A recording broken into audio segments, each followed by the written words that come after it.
বাবাকে চিনতে সময় লাগে 60 বছর। বয়স যখন 4 বছর, আমার বাবা সব জানে, সব থেকে সাহসী। বয়স যখন 8 বছর, আমার বাবা খুব ভালো মানুষ, কিন্তু একটু রাগী। বয়স যখন 12 বছর, আমি যখন ছোট ছিলাম, আমার বাবা তখন আমার সাথে খুব ভালো ব্যবহার করতেন। বয়স যখন 16 বছর, আমার বাবা খুবই ব্যাকডেটেড, নতুন প্রযুক্তির কিছু বুঝে না। বয়স যখন 18 বছর, আমার বাবা দিন দিন কেমন খিটখিটি হয়ে যাচ্ছে। বয়স যখন 20 বছর, আমার বাবার সঙ্গে থাকাটা না অসহ্য হয়ে উঠেছে। জানি না মা কেমন করে থাকে। বয়স যখন 25 বছর, আমার বাবা আমাকে সব কিছুতে বারণ করে। কবে বুঝবে কে জানে। বয়স যখন 30 বছর, আমার ছোট ছেলেটা দিন দিন অবাধ্য হয়ে উঠেছে। অথচ এই বয়সে আমরা আমাদের নিজেদের বাবাদের কতটা ভয় পেতাম।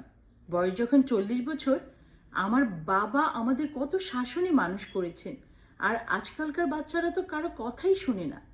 বয়স যখন 50 বছর, আমি আশ্চর্য হই আমার বাবা আমাদের কত কষ্ট করে মানুষ করেছে, অথচ আজকালকার দিনে একটি বাচ্চা মানুষ করতে গেলে দম ফুরিয়ে যায়। বয়স যখন 60 বছর, আমার বাবা মহান।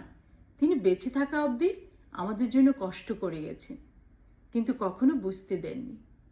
সত্যি কথা কি জানেন, বাবাদের চিনতে আমাদের সময় লেগে যায় 60 বছর।